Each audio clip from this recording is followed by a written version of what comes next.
ओडिशारे NEP 2020 अनुजाई कौशलमूलक शिक्षा एवं रोजगार अवसर। पुणिथरे एक नुआ भिडियो रे स्वागत। जातीय शिक्षा नीति एनईपी 2020 रो एक मूल लक्ष्य हेउछि शिक्षा एवं रोजगार मध्यरे थिबा अंतर काम करिबा। एही नीति अनुजाई ओडिशा एबे वृत्तिगत शिक्षा, ट्रेनिंग और उद्योगमूलक प्रशिक्षण उपरे अधिक गुरुत्व देउछि, जहा छात्र छात्री को नियुक्तियोग्य करिबा निमंते एक बड़ पदक्षेप। ओडिशारे एनईपी 2020 अनुजाई कौशलमूलक शिक्षा एवं रोजगार अवसर गुड़िक एही क्षेत्र गुड़िक आवर्त करे।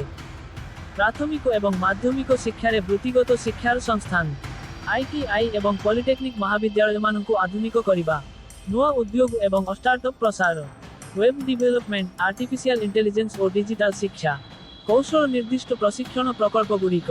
आसंतु एही विषय गुड़िक एक एक करी भल भाबरे बुझिबा। एक, स्कूल एवं महाविद्यालय रे वृत्तिगत शिक्षार प्रवर्धन। एनईपी 2020 अनुसार प्राथमिक और माध्यमिक शिक्षा रे वृत्तिगत शिक्षा अनिवार्य हेबो। ओडिशा रे एही परिवर्तन छात्र छात्री को अग्रगामी अवसर देवा पाई एक बड़ पदक्षेप। मुख्य प्रयास गुड़िक स्कूल मानकु वृत्तिगत केंद्र भावे उन्नत करिबा। माध्यमिक एवं उच्च माध्यमिक विद्यालय रे वेब डेवलपमेंट, कौशल विकास, टूरिज्म एवं एंटरप्रेन्योरशिप पढ़ा जिवो। अनुभूतिमूलक शिक्षा द्वारा शिक्षा अधिक उपकृत हेबो। महाविद्यालय और विश्वविद्यालय रे नुआ वृत्तिगत पढ़ा शिखाजिबो। उत्कल विश्वविद्यालय, रावेन्सा विश्वविद्यालय एवं किक भली प्रतिष्ठान माने स्वतंत्र ट्रेनिंग प्रोग्राम चलाउछंती। इयर्न हवाई जू लियर्न प्रोग्राम द्वारा छात्र माने एक समय रे शिखी एवं काम करि पारिबे। फलाफल, छात्र माने युवावस्था ही रोजगार दक्षता हासिल करि पारिबे। मुख्य शिक्षा रे आग्रह वृद्धि पाइबो। स्नातक हेबा परे विवेकहीन एवं जनशून्य रोजगार द्वंद्व कमिजिबो। 2, ओडिशा रे आईटीआई एवं पॉलिटेक्निक अध्ययनर आधुनिक रूप। ओडिशा शिक्षा व्यवस्था रे आईटीआई एवं पॉलिटेक्निक महाविद्यालय मानकर भूमिका अत्यंत गुरुत्वपूर्ण। एनईपी 2020 अनुजाई एही प्रतिष्ठान माने एबे आधुनिक टेक्नोलोजी, डिजिटल शिक्षा एवं उद्योग मिश्रित ट्रेनिंग देबाकू प्रस्तुत हेउछि। 3, नुआ उद्योग एवं स्टार्टअप प्रसार।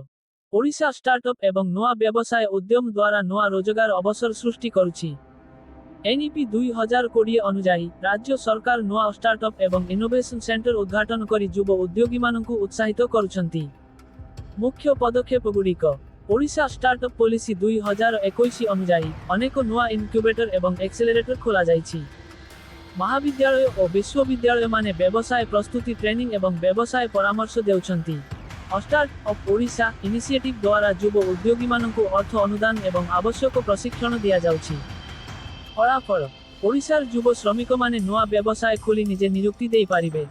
स्टार्टअप वृद्धि द्वारा एक नुआ आर्थिक प्रगति सृष्टि हेबो। चाकरी खोजिबा परिवर्ते युव माने नुआ चाकरी देबारे समर्थ हेबे। 4, ओडिशा रे डिजिटल शिक्षा, एआई एवं नूतन प्रयुक्ति माध्यम रे नुआ रोजगार अवसर। Web development, artificial intelligence, data science एवं डिजिटल मार्केटिंग एबे दुनिया रे बड़ आवश्यकता रखिछि। ओडिशा सरकार एही क्षेत्र रे युव मानकु प्रशिक्षित करिबा पाई नुआ पदक्षेप नेउछि। मुख्य प्रयास गुड़िक ओडिशा डिजिटल स्किल एकेडमी रो एक नुआ इनिशिएटिव आरंभ होइछि। ऑनलाइन प्रशिक्षण प्रोग्राम माध्यम रे शिक्षार्थी माने घरे बसी AI, ML, data science, web development शिखि पारुछंती। अनेक आईटीआई एवं पॉलिटेक्निक महाविद्यालय आधुनिक कोर्स रखिछंती, जेउथिरे Python, JavaScript, blockchain, cyber security जोग करा जाइछि। महाविद्यालय और विश्वविद्यालय माने वेब डिजाइन, फ्रीलांसिंग एवं कोडिंग रे एक्सपर्ट तैयारी करुछंती। फलाफल, ओडिशार युव माने ऑनलाइन एवं अंतर्जातीय रोजगार अवसर खोजि पारिबे। एआई एवं आईटी क्षेत्र रे अधिक रोजगार अवसर सृष्टि हेबो। महाविद्यालय रु हेउथिबा युव माने ऑनलाइन रोजगार आरंभ करि पारिबे। 5, ओडिशा रे ओडिया भाषा और नूतन शिक्षा पद्धति। ओडिशा रे मूल भाषा ओडिया हेले मध्य अंतर्जातीय भाषा ज्ञान, डिजिटल उन्नति एवं ग्लोबल शिक्षा द्वारा छात्र छात्री माने नुआ अभिज्ञता ग्रहण करुछंती। एनईपी 2020 अनुजाई ओडिया भाषार उन्नति एवं नुआ शिक्षा अनुसंधान करिबा पाई अनेक पदक्षेप ग्रहण करा जाइछि। मुख्य प्रयास गुड़िक ओडिया भाषा रे डिजिटल उपादान, e books, online class, AI based learning उपलब्ध होइछि। ओडिया भाषा एवं अन्य अंतर्जातीय भाषा आंग्लीय, हिंदी, संस्कृत एका सहित शिखाइबा प्रचलित हेउछि। मांदारिन, फ्रेंच, स्पानिश परी दुनियार अन्य भाषा गुड़िक अधिकरु अधिक छात्र शिखुछंती।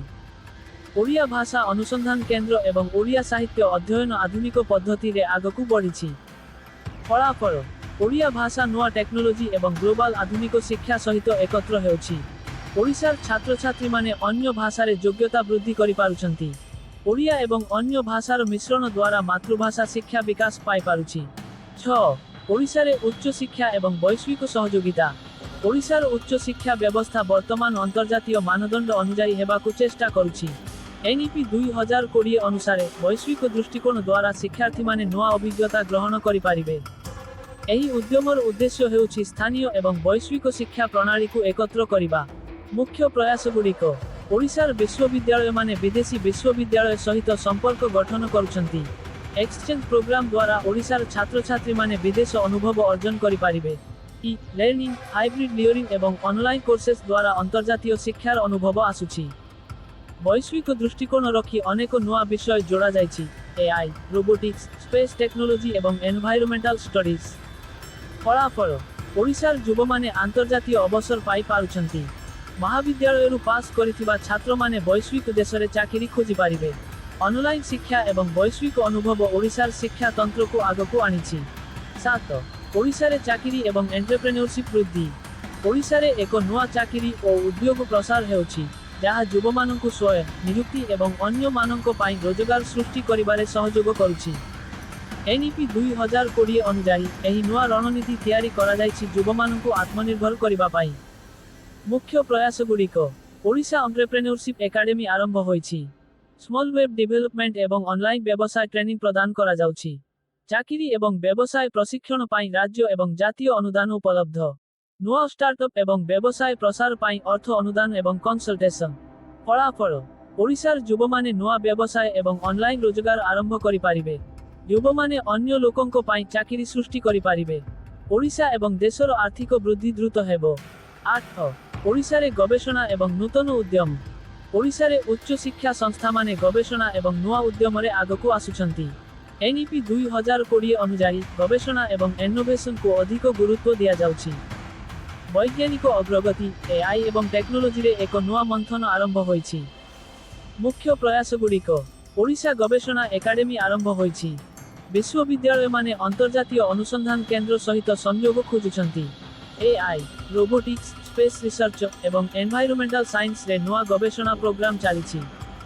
ଓଡ଼ିଶାର ଅନ୍ୟ ମହାବିଦ୍ୟାଳୟ ଏବଂ ବିଶ୍ୱବିଦ୍ୟାଳୟ ଗବେଷଣା ଅନୁଦାନ ପାଇପାରୁଛି। ଫଳାଫଳ ଓଡ଼ିଶାର ମେଧାବୀ ଶିକ୍ଷାର୍ଥୀ ଏବଂ ଗବେଷଣାକାରୀମାନେ ନୂଆ ଅବସର ଖୋଜୁଛନ୍ତି। ଓଡ଼ିଶାର ବିଜ୍ଞାନ ଏବଂ ଟେକ୍ନୋଲୋଜି କ୍ଷେତ୍ରରେ ନୂଆ ଆଗକୁ ବୃଦ୍ଧି ହେଉଛି। ଗବେଷଣା ଫଳାଫଳ ଓଡ଼ିଶାର ଆର୍ଥିକ ଏବଂ ଟେକ୍ନୋଲୋଜିକାଲ ଉନ୍ନତିକୁ ବୃଦ୍ଧି କରୁଛି। 9. ଓଡ଼ିଶାରେ ଶିକ୍ଷା ଏବଂ ଡିଜିଟାଲ ରୂପାନ୍ତରଣ। ବର୍ତ୍ତମାନ ଶିକ୍ଷାକୁ ଡିଜିଟାଲ ମାଧ୍ୟମରେ ଆଗେଇବା ପାଇଁ ଅନେକ ପଦକ୍ଷେପ ଗ୍ରହଣ କରାଯାଇଛି। NEP 2020 ଅନୁସାରେ ଡିଜିଟାଲ ଶିକ୍ଷାକୁ ଅଧିକ ଉନ୍ନତ କରି ଅନ୍ୟ ରାଜ୍ୟମାନଙ୍କ ସହିତ ତୁଳନାମୂଳକ ଉନ୍ନତି କରାଯାଉଛି। ଓଡ଼ିଶାର ଦୂରସ୍ଥ ଅଞ୍ଚଳର ଛାତ୍ରମାନେ ମଧ୍ୟ ଏହାର ଲାଭ ଉଠାଇ ପାରୁଛନ୍ତି। ମୁଖ୍ୟ ପ୍ରୟାସଗୁଡ଼ିକ ସମସ୍ତ ଶିକ୍ଷା ପ୍ରତିଷ୍ଠାନରେ ସ୍ମାର୍ଟ କ୍ଲାସ ରୁମ୍ ଏବଂ ଡିଜିଟାଲ ବୋର୍ଡ ପ୍ରତିଷ୍ଠା। ଅନଲାଇନ୍ ଏବଂ ଡିଜିଟାଲ ଅଧ୍ୟୟନ ପାଇଁ ଏକ ଅନ୍ୟ ପ୍ଲାଟଫର୍ମ ଓଡ଼ିଶା ଲର୍ଣ୍ଣିଂ ଆପ୍ର ଉନ୍ନତି। ଓଡ଼ିଶା ଓପେନ୍ ୟୁନିଭର୍ସିଟି ପ୍ରସ୍ତାବିତ, ଯାହା ଅନଲାଇନ୍ କୋର୍ସେସ୍ ଏବଂ ଡିଷ୍ଟାନ୍ସ ଲର୍ଣ୍ଣିଂରେ ଗୁରୁତ୍ୱ ଦେଇଥାଏ। ଉଚ୍ଚ ଶିକ୍ଷା ପାଇଁ AI ବେସ୍ଡ ଲର୍ଣ୍ଣିଂ ସିଷ୍ଟମ ଏବଂ VR କ୍ଲାସ ରୁମ୍ର ଉପଲବ୍ଧତା। ଫଳାଫଳ ଓଡ଼ିଶାର ଛାତ୍ରମାନେ ଘରେ ବସି ଉଚ୍ଚ ଗୁଣବତ୍ତାଯୁକ୍ତ ଶିକ୍ଷା ପାଇପାରୁଛନ୍ତି। ଓଡ଼ିଶାର ସମସ୍ତ ଛାତ୍ରମାନେ ଏବଂ ଶିକ୍ଷକମାନେ ଡିଜିଟାଲ ନୂତନତମ ତନ୍ତ୍ର ଉପଯୋଗ କରିପାରୁଛନ୍ତି। ଗ୍ଲୋବାଲ ଶିକ୍ଷା ସହିତ ଓଡ଼ିଶାର ଛାତ୍ରମାନଙ୍କ ସଂଯୋଗ ବୃଦ୍ଧି ପାଇଛି। 10. ନିଷ୍କର୍ଷ ଓଡ଼ିଶାର ଶିକ୍ଷା ଯାତ୍ରା ଏବଂ ଭବିଷ୍ୟତ ନିୟୋଜନ। ଓଡ଼ିଶା NEP 2020ର ଅବଲକରଣ ମାଧ୍ୟମରେ ଶିକ୍ଷା ମାନଚିତ୍ରରେ ଏକ ବଡ଼ ପରିବର୍ତ୍ତନ ଆଣିଛି। ଏଠି କେବଳ ଏକ ରଣନୀତି ନୁହେଁ, ବରଂ ଏହା ଏକ ଉନ୍ନତ ଯାତ୍ରା, ଯେଉଁଥିରେ ଶିକ୍ଷାର ଗୁଣବତ୍ତା, ଅଭିଜ୍ଞତା ଏବଂ ବୈଶ୍ୱିକ ସଂଯୋଗ ବୃଦ୍ଧି ପାଇଛି। ଏଠି ସ୍କୁଲ ଦଳରୁ ଆରମ୍ଭ କରି ବିଶ୍ୱବିଦ୍ୟାଳୟ ଭଳି ଅନ୍ତିମ ମଞ୍ଚ ପର୍ଯ୍ୟନ୍ତ ନୂଆ ପଦକ୍ଷେପ ଆମେ ଦେଖୁଛୁ। ଭବିଷ୍ୟତ ନିୟୋଜନ ଓଡ଼ିଶାରେ ଶିକ୍ଷା ବ୍ୟବସ୍ଥା ଅଧିକ ଡିଜିଟାଲ ଏବଂ ବୈଶ୍ୱିକ ହେବ। ଏଠି ଅଧିକ ଗବେଷଣା କେନ୍ଦ୍ର ଏବଂ ଟେକ୍ନୋଲୋଜିକାଲ ଇନଷ୍ଟିଟ୍ୟୁଟ୍ ଖୋଲାଯିବ। ଓଡ଼ିଶା ଯୁବମାନେ ବୈଶ୍ୱିକ ଅଞ୍ଚଳରେ ଚାକିରି, ବ୍ୟବସାୟ ଏବଂ ଗବେଷଣା ଅବସର ହାସଲ କରିପାରିବେ। ସମସ୍ତ ଛାତ୍ରମାନେ ଏବଂ ଶିକ୍ଷକମାନେ ନୂଆ ବୈଜ୍ଞାନିକ ଏବଂ ଟେକ୍ନୋଲୋଜି ଭିତ୍ତିକ ଅନୁଭବ ପାଇପାରିବେ। ଶେଷ ନିଷ୍ପତ୍ତି ଓଡ଼ିଶାର ଶିକ୍ଷା ଏବଂ ନୂଆ ଯୁବ ଅଭିଜ୍ଞତା ଆସନ୍ତା କିଛି ବର୍ଷରେ ଜାତୀୟ ଏବଂ ଆନ୍ତର୍ଜାତୀୟ ସ୍ତରରେ ଏକ ମହତ୍ତ୍ୱପୂର୍ଣ୍ଣ ଭୂମିକା ନିର୍ବାହ କରିବ। ଏନ୍ଇପି 2020 ର ଶୁଭ ଅମଲ କାରଣ ଓଡ଼ିଶାକୁ ଏକ ନୂଆ ଶିକ୍ଷାର ହବ୍ ଭାବେ ପ୍ରସ୍ତୁତ କରିପାରିବ। ଏହି ପଦକ୍ଷେପମାନେ ଓଡ଼ିଶାର ଏକ ଜ୍ଞାନକେନ୍ଦ୍ରିକ ଭବିଷ୍ୟତ ତିଆରି କରିବ। ଆପଣଙ୍କୁ ଏହି ଭିଡିଓଟି କେମିତି ଲାଗିଲା କମେଣ୍ଟ କରି ଜଣାନ୍ତୁ। ଭିଡିଓଟି ଭଲ ଲାଗିଲେ ଲାଇକ୍, ସେୟାର, ସବସ୍କ୍ରାଇବ୍ କରନ୍ତୁ।